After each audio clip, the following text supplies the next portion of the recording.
Just when Mthunzi was about to be a saint, repent, and change all his ways, Tiro comes knocking in his door. And this could mean only one thing, and that is trouble for everyone on the show. And that, guys, is what I want us to talk about here in this video. But before going to the video, I would like to request you to like it. And if you ain't subscribed, please do press the subscribe button. You can also show support by scrolling down this channel to watch my previous videos. And I hope that you guys are going to enjoy watching this video.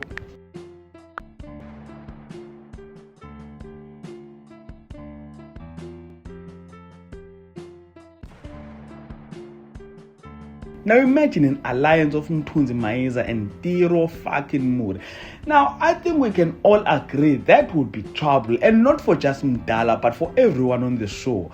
Another thing that we can all agree on is that these two human beings are evil, and they would stop at nothing when they want something done. They always get what they want. Let's be honest about that. And look, I know that you all hate them and that we don't want them to partner or become friends. But guys, I am really excited about this, I must say. I think this is what ETV Scandal needs.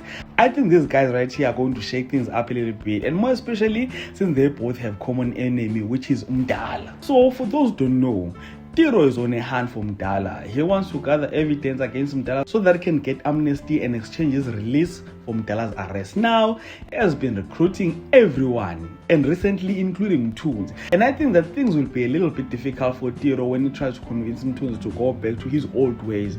More especially since he's trying so hard to repent.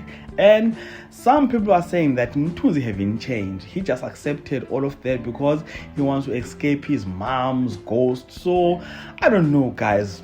Comment down in the comment section, share thoughts and opinions about this topic, and if you do enjoy content here on this video, then please do like this video, subscribe to the channel if you're subscribed, and share this video on your Facebook, your Twitter, Instagram, even your TikTok. And all of that being said, this is the end of this video. So thank you so much for watching. Let's engage again on the next one.